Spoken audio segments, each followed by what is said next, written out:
fact, my first memory of rum was my dad coming back from these initial trips in '93, and he would open his leather suitcase, and he had these sample bottles of rums. And I had never heard the word rum. You know, you hear the word whiskey and vodka and aguardiente, which is what Colombians drink, very early on, inevitably when you grow up in Colombia. But rum was a new one for me, and I remember asking my dad, what is rum?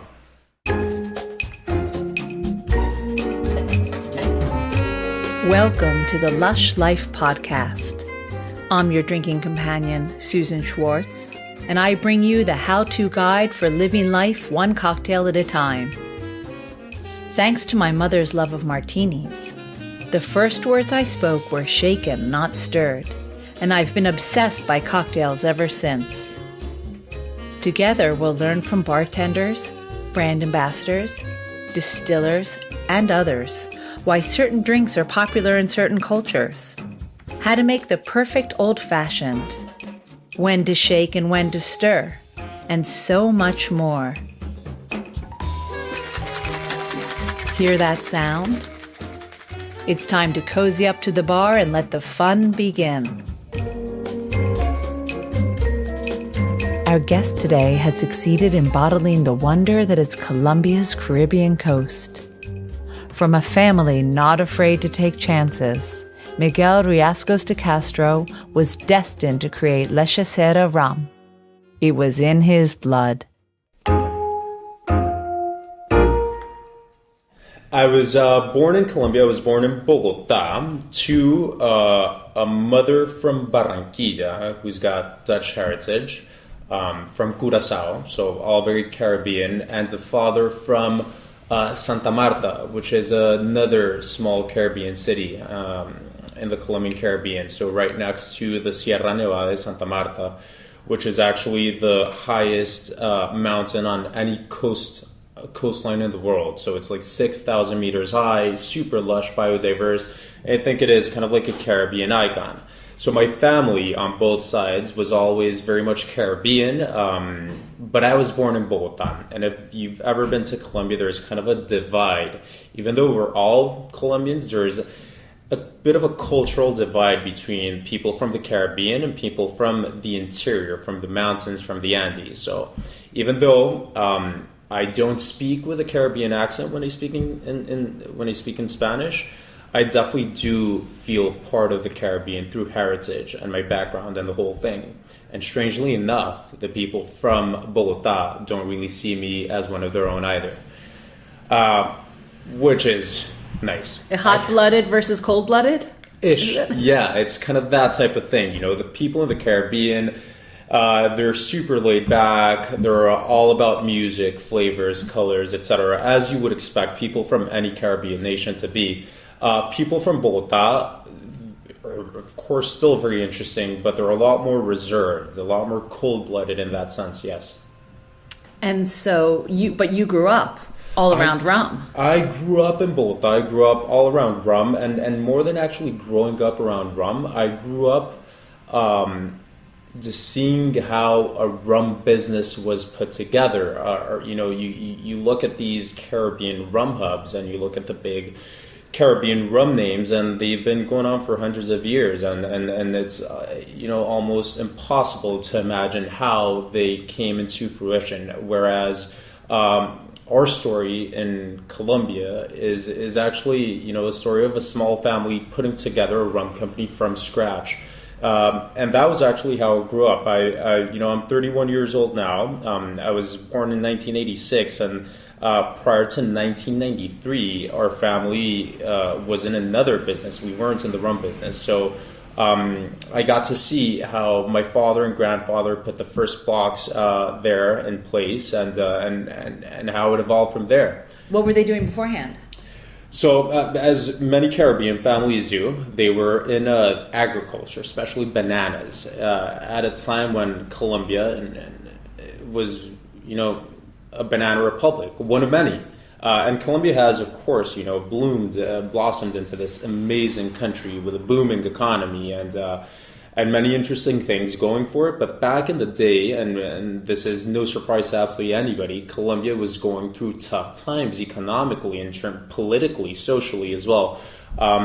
So for several generations prior to my own, I would say my family was in bananas in agriculture and this whole thing in the Colombian Caribbean. But Colombia got to a point where things were just so complicated, so turbulent, so uncertain in the countryside that my grandfather and father, felt that perhaps the future of the family was in something different, something a bit more urban. We've always, as a family, been very Caribbean, very rooted in the Colombian Caribbean, which is something we appreciate and value. So we wanted something that was still Caribbean in nature and in essence, and rum was not the obvious answer. It was an accident. It was a result of a few reflections and travels and the rest of it. But that's what we ended up with. Was rum was it the drink of choice in the Caribbean part of Colombia then? I think drink is the drink of choice in the Caribbean part of Colombia, but rum plays a huge part in that. The truth is, rum is the quintessential Caribbean drink, and if you look at any spirits category, I would say rum is perhaps the most diverse. You have so many different heritages, if that's a word you can say in the plural, throughout the Caribbean. So many different styles, so many different histories, so many different peoples, that it's a very diverse thing. You have many variables, whether it's the cane, the actual fermentation process, the actual distillation, the actual aging, and you will end up with a very different product wherever you produce it. We felt that from the Colombian Caribbean we could add to that diversity in our own way by making rum, but it was not an obvious transition, just going from agriculture to rum. Or bananas to rum. I mean, maybe if you'd been in, sugar cane. Exactly. That makes sense. Exactly. Uh-huh. So the way that happened, and the actual family events that at the time was somewhat tragic and sad, and it was just one more story out of many sad stories happening in Colombia at that time, was the kidnapping of my grandfather, my father's father. And he was actually held at the Sierra Nevada, this high mountain range I told you about, by the city of Santa Marta in the Caribbean. And he was held there for a few months. Now, it has a happy ending. We got him back, and he was plump and happy and pink and fat, and he had this long beard, obviously, because he didn't shave for that long. And we asked him, hey, how was it? He said, well, I miss you all, but those guerrilleras can sure dance. So he was that type of Caribbean character. But, joking aside, it was a really trying time for the family. And we just said, hey, this is, there's no light at the end of the tunnel. This is really hard right now. Let's just consider, transitioning into something a bit safer. And that was that. And if you consider that political phenomenon of kidnappings and drug trade and the whole thing, it actually stems from the end of the Cold War. In 1989, you have the collapse of the Berlin Wall, the Iron Curtain, the USSR. And politically, rather geopolitically, that implied a lot of change. And in Colombia and in the region specifically, it meant that all the socialist movements, all the socialist insurgents throughout Latin America, of which Colombia had many, were no longer receiving that direct funding from the Soviets, which meant they had to, figure it out somehow. Yeah. And unfortunately, that meant kidnapping for extortion and this and that. So that happened.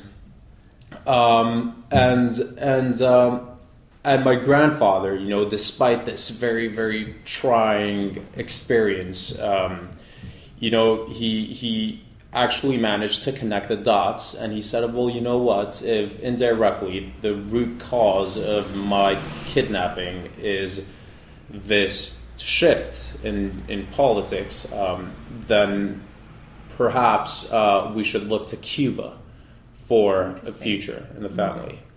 Cuba, following 1989 and the fall of the Berlin Wall, went into a very, very deep recession, a period called the Periodo Especial, the special period. And, it was just this term coined by Fidel Castro in one of his 8-hour-long speeches, inviting the people to be austere and hard times are coming. Basically a way of telling them we are no longer getting this check from the USSR, this monthly check, and we're going to have to figure it out on our own. And what that ultimately meant was they were no longer in a position to refuse foreign companies from participating in Cuban opportunities. And in fact, they were somewhat dependent on those. So my father, following my grandfather's advice, by the way, my grandfather is Alfredo Riascos, and my father is Miguel Riascos, as am I, Jr. So following my grandfather's advice, his cue, my father went to Cuba, but rum was not part of the picture. It was this, let's go to Cuba.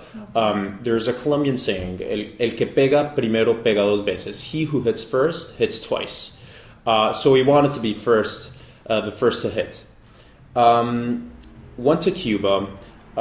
We approached them with Colombian coffee. Colombians produce beautiful, great coffee. Cubans know how to make great coffee. They don't grow great coffee, but they've got a very particular way of making coffee. And if you look at what has recently happened with coffee today, it's all on the back of more than origin, which is always important. It's all the barista, this Italian method of preparing coffee. So order an espresso, an americano, a macchiato. But the Cubans, if the Italians don't grow coffee, they just know how to prepare it. Well, the Cubans have that same talent, that same charm, specific to coffee. But, it was a very limited opportunity, interesting on paper, but not very interesting on numbers. Because at that same time in America, yeah, it was all about Juan Valdez. Exactly. I mean, everyone thinks coffee comes from Colombia, at least in the United States at that time. And that was early 80s. I remember that as a child, Juan Valdez. To me, that was the first thing you go to Colombia, I got to have the coffee. That's exactly right. And Colombian coffee was and still is, I stand by the fact that Colombian coffee is the best in the world. But now I think that, coffee has diversified enormously in origins. And you've got coffees from Africa, Ethiopia, you've got coffees from Southeast Asia and Vietnam, and it's become a lot more diverse. At that time, it was dominated by Colombia and Colombian imagery. So that was an idea. That didn't fly. We approached them for tobacco, just hand-rolled tobaccos, like a cigar. That's a very Cuban thing. And we said, well, let's see if we can do something here. Well, that was basically, impossible. Laughed out of the room, probably. No, completely. These guys, it's so close to their chest that they really just don't want to share that with anybody. And then, very much confused and wondering what to do, my father read, or he found out through the Colombian ambassador about a deal recently signed by this French company called Pernod Ricard that nobody knows about. At the time, the second largest, spirits company in the world, with a Cuban company called Cubaron, which is a dependency. It's a company run by the Cuban Ministry of Food, and it's one of two state-run companies making rum in Cuba. So, communist country, everything's super centralized. You've got a bunch of ministries. They all, in a way, take care of different state-run companies, and you had this one managing Cubaron and another one which was yet to be approached by a foreign company.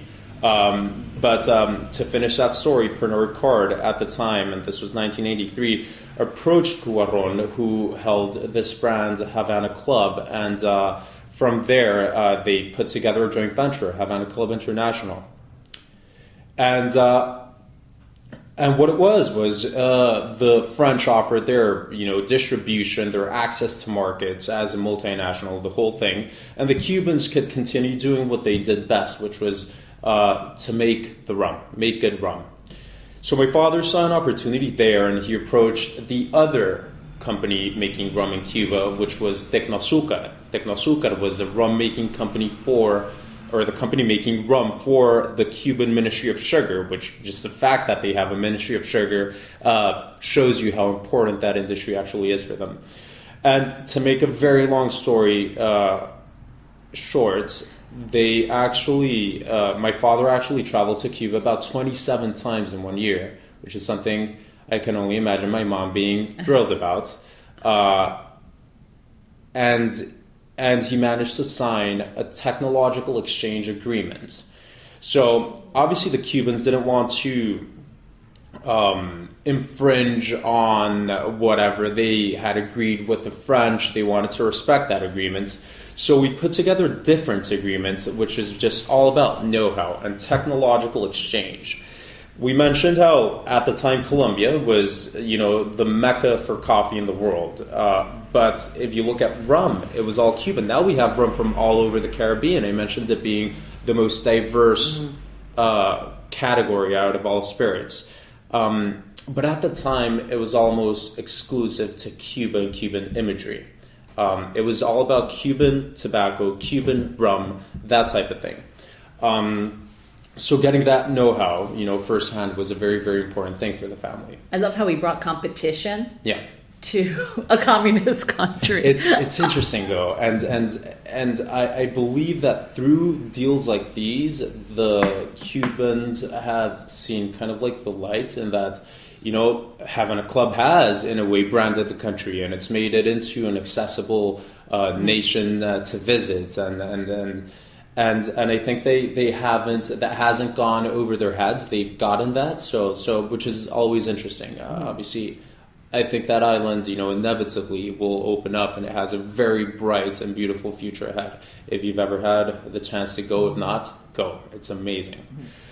So that was it. Technological exchange agreements. The deal was done. The deal was done. It was signed by my father and Fidel Castro with, the Colombian ambassador to Cuba at the time, Ricardo Santamaria.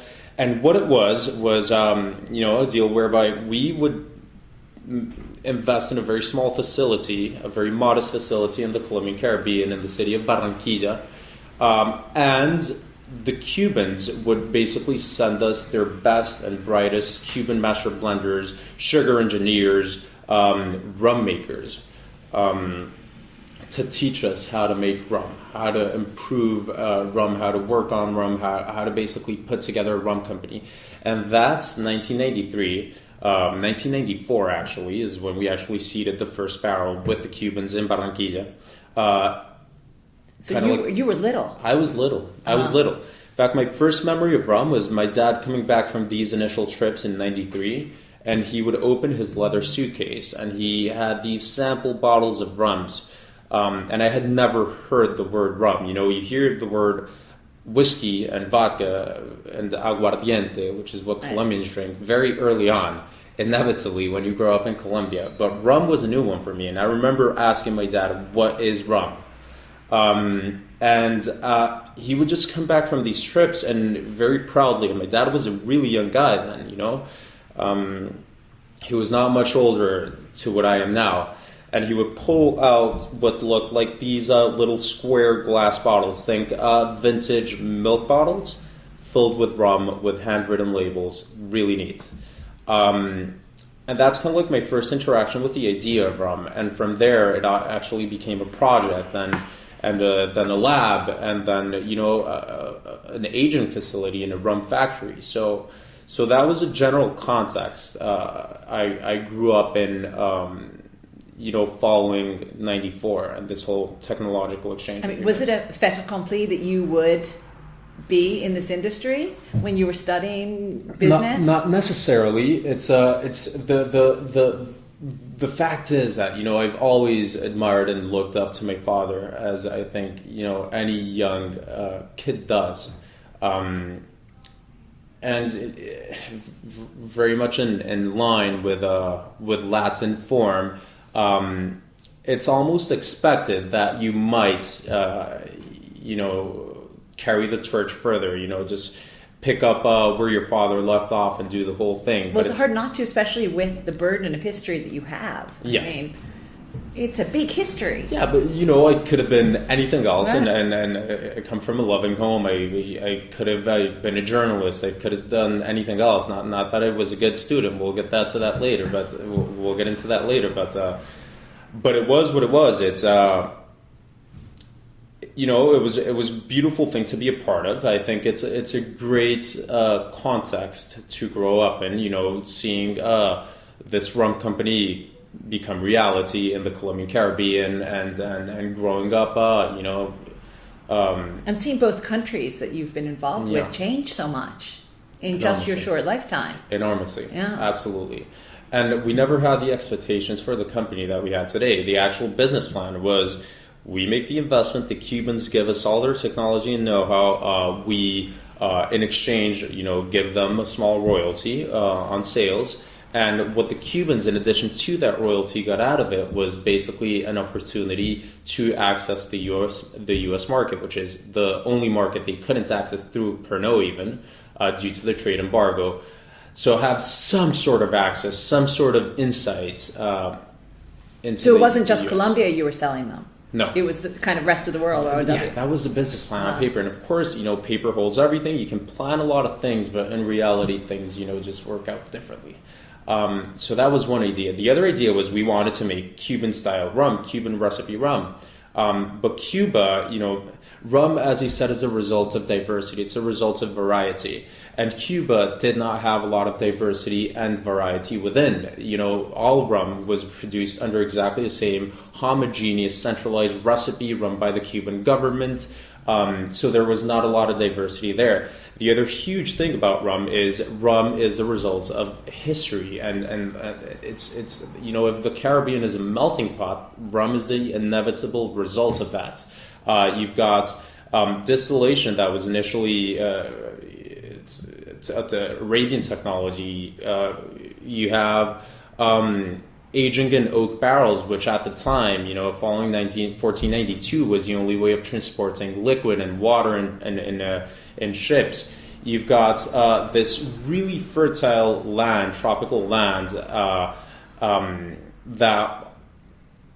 and you have these seeds from the East Indies, which is sugarcane, which is where sugarcane is from. And then you've noticed that these seeds actually blossom amazingly well. They bloom amazingly well in the lush Caribbean. And then you've got this European demand for sugar, which was very, very expensive and a luxury at the time.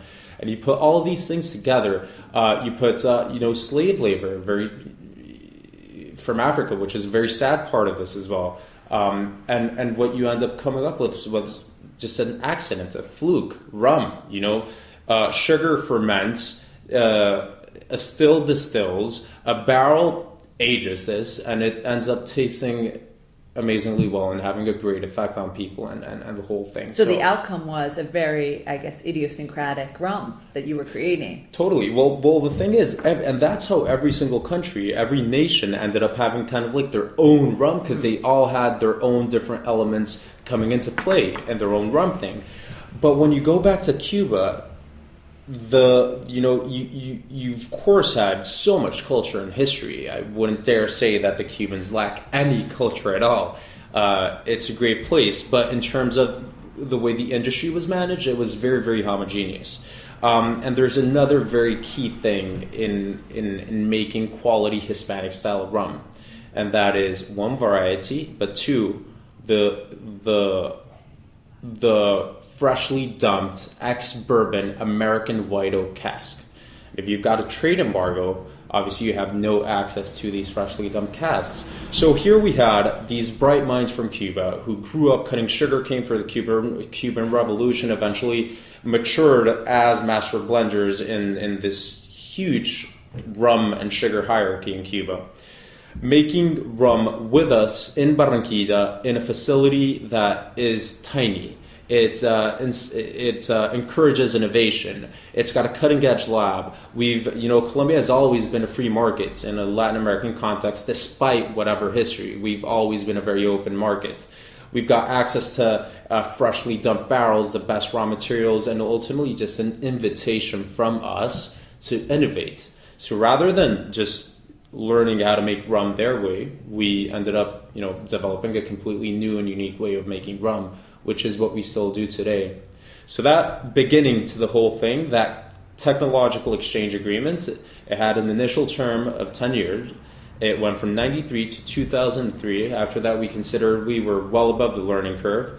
Our Cuban master blenders, of which they were with us for a while, and one of them, which is a Cuban-Japanese gentleman you might have read about, he's still with us today. But these guys were already married and Colombians, and obviously doing very well for themselves from Colombia, which they couldn't really do in Cuba. So we decided to cut ties with the Cuban government and follow our own way, and eventually we got to where we are today. Is that where the seeds of La Hechicera Yes, that is began? Yes, and do consider Hechicera is, as an actual liquid, it's a blend of rums aged 12 to 21. So we had to go through those initial motions of seeding fresh distillates and making a 3-year-old rum, and then making a 6-year-old rum, and then until eventually just getting into 12-year-old rum territory. But even then, the category was not as interesting as it is today. Rum or spirits were not as interesting as they are today, because premiumization had not quite happened as a thing. Now it's all about a brand. It's about an experience. It's so much richer as an experience. Spirits sell stories, but back then it was still very functional in what spirits proposed. So eventually, I grew up. My sister Laura grew up. We ended up falling in love with the idea of making rum, and then something amazing happened. Actually, a few things. The first is that we actually had the liquid in the barrels, and it had the time, and more importantly, it had the quality. The second was the market context. All of a sudden, you had this trend of premiumization and people willing to pay a lot more for beautiful spirits. You had Hendrix doing great things for the gin category. You had several tequila brands kind of like bringing that category up. You had so many really cool brands at play internationally that we really just said, business to business behind the scenes is cool, but let's do something we can show. Let's put something together that we are tremendously proud of, because we did feel we had a story to tell. We did feel a certain responsibility as a family to claim that Colombian origin for a quality product. And you were studying business Yes. at the right time for this as well, when This it's was what- marketing exactly. and So all of that. I was studying business, and to be perfectly honest, I studied business because I felt it was just a fairly generic, all-encompassing thing to study should I come across a good idea or an opportunity. So that was my motivation for studying business. I was, as you said before, not by a long shot. I was not the best student in school. But It was at the 85 of time us. you were studying business, marketing was also super important and taught in business schools as well. It was so absolutely. Definitely right time. Everything came together. Everything for kind of this to came happen. together. Laura was she was graduating. I was graduating from school as well. That was I graduated from university in 2009. And in 2010, we were playing around with this idea of making rum, and eventually we just decided to dive in and go for it, and kind of like the one event that convinced us that we had something great going for us and that perhaps we should make it into a brand was Laura was going out with a Venezuelan who is now her husband, Pablo Galante.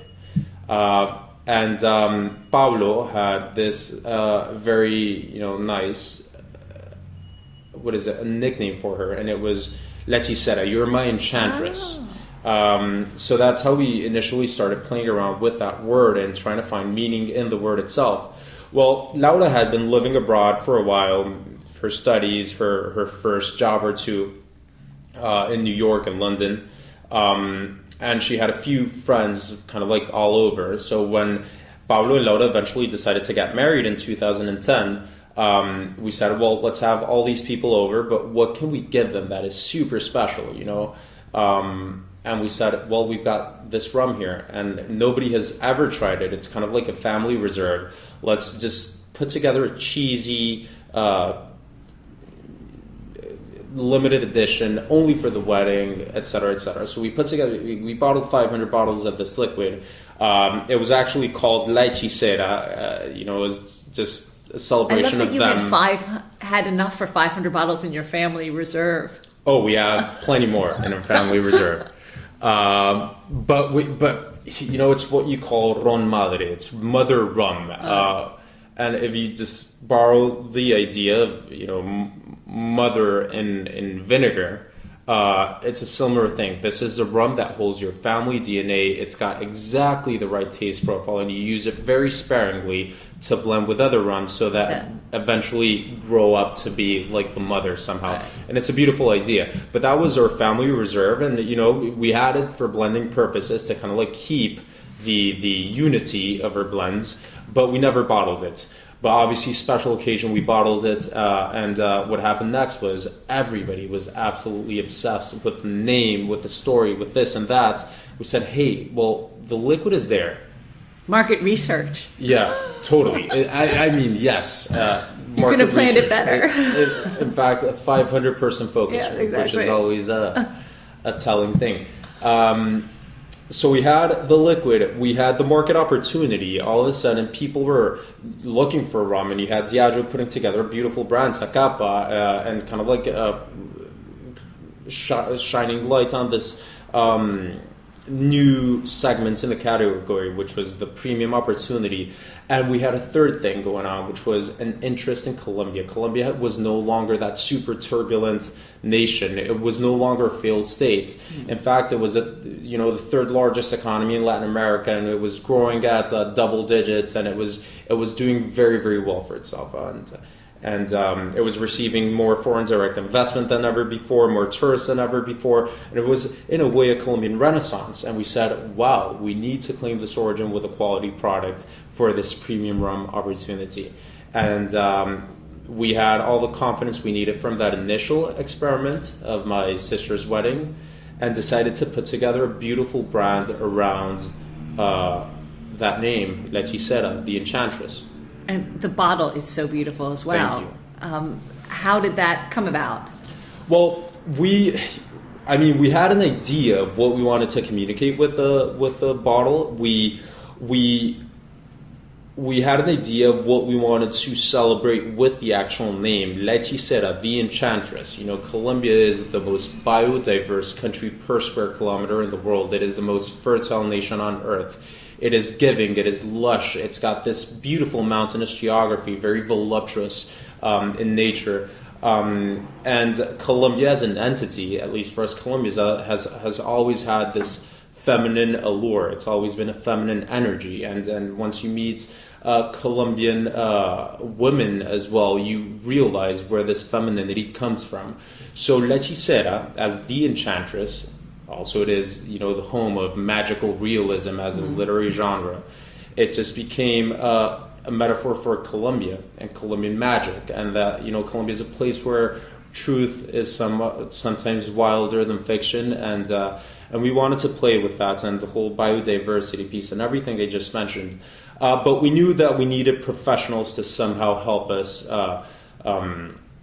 reflect those ideas in a very marketable brand.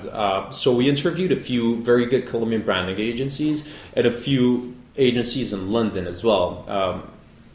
And we noticed that, you know, Colombian agencies are really, really good, but they couldn't step aside from their Colombianness to gain that perspective of how you would want to promote Colombia internationally.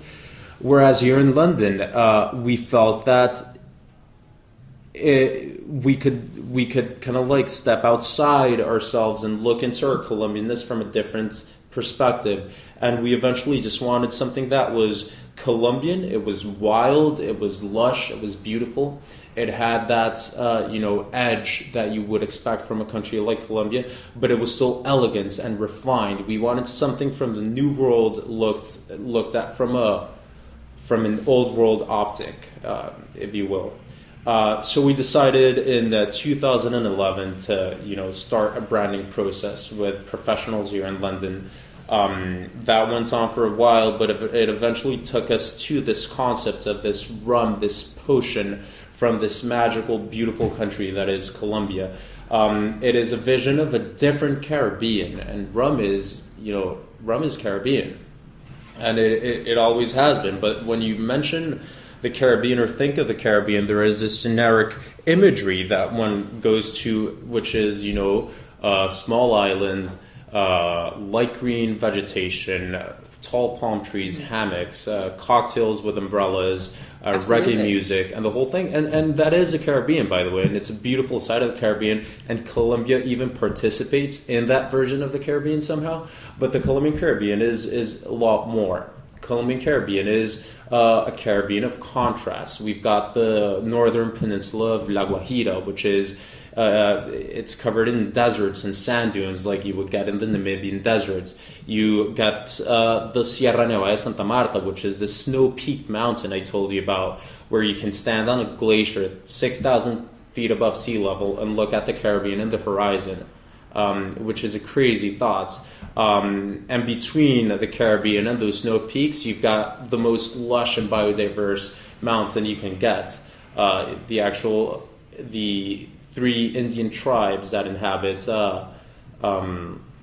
the Sierra Nevada, they are the remnants of the Tairona culture, which was one of the big civilizations in the region at the time. They actually consider it to be the heart of the world, and you've got this bit and this idea in Hechicera as well. You go just a bit to the west from there, and you're in Barranquilla, which is the largest industrial city on the Caribbean, which is where we make our rum, and it's home to the second largest carnival in the world after Rio. And if you go west just a bit more, you're in Cartagena, which is this beautiful walled colonial town with just so much going for it, but it's so different to everything else. So the Colombian Caribbean is that version that we go to when we think of the Caribbean, but it's so much more as well. So we eventually created a rum that we felt had a bit of everything. It had this botanical illustration of the Sierra Nevada de Santa Marta and all that biodiversity. It had this more refined aesthetic that is kind of like elusive to the golden age of the Colombian Caribbean, of these white dinner jackets and black and white movies, Casablanca, that whole thing around Republican architecture, and which was an era in the Caribbean. And you've got this blue seal that we just chose as a very distinctive thing. One, for practical reasons. We wanted a bottle that got noticed from any corner of the room, whether it's a bar, whether it's a store, whether it's a house of somebody you admire. We wanted something noticeable. But we also wanted something that was a bit playful. It is kind of like a wax seal. It's a lacquer, but it's cobalt blue, and it's bright, and it's lively, and it also takes you back to Colombian icons like just the sky, the sea, the abundant water, and the rest of it. And we talk about a celebration of Colombian femininity and diversity, and then the last thing I would say about the bottle is the logo. What you have here is a praying mantis completing this H for hechicera, standing on these palm leaves from the Sierra Nevada between two orchids, which are, by the way, the Colombian national flower, which is also a very feminine flower. And the beautiful thing about the praying mantis is you find it all over Colombia. It's a beautiful creature. It's very stylized, very feminine, very nimble, and yet it's got this dash of danger, this element of danger in that the female devours the male whilst mating, which is also, it's humorous, and it's just a way of again just pointing to what makes Colombians Colombians. And And that's the brand. That's what we All of this eventually in came one up sip. with. All of this in one sip. sip. Exactly. In one drink. Yeah. Should we go try some now? Let's do that. There's so much more to this story that we didn't touch on. So I have plans to revisit La Hechicera in another podcast when I meet their brand ambassador, Stephanie Jordan, in May. Thanks so much to Miguel for taking the time to meet with me while he was on a short hop through Europe from Barranquilla. Now it's time for our cocktail of the week. Our cocktail of the week, the Banana Old Fashioned, or Banana Republic, is a yummy mix of rum and one of Colombia's main exports, the banana. Put all of the following ingredients in a mixing glass. 60 ml of La Hechicera, 20 ml of banana liqueur, 3 drops of Angostura bitters, and if possible, add 5 drops of chocolate bitters. Stir all the ingredients with ice, then strain into an ice-filled old-fashioned glass. Preferably, use a single block or an ice sphere. Garnish with a banana chip. You'll find this recipe and all the cocktails of the week on lushlifemanual.com, where you'll also find all the ingredients in our shop.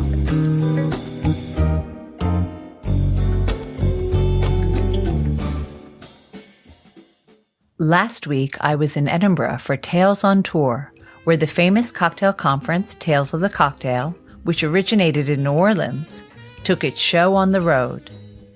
Boy, do I have some tales to tell. Come back next week to hear who was there and what exactly happened up north. Until next time, bottoms up. Thanks for listening to the Lush Life podcast, the sister of A Lush Life Manual. For more information and links to everything you heard, plus a bit more, please visit alushlifemanual.com. Always remember the wise words of Oscar Wilde. All things in moderation, including moderation. And always drink responsibly. Okay, I said that last part. Theme music is by Steven Shapiro and used with permission.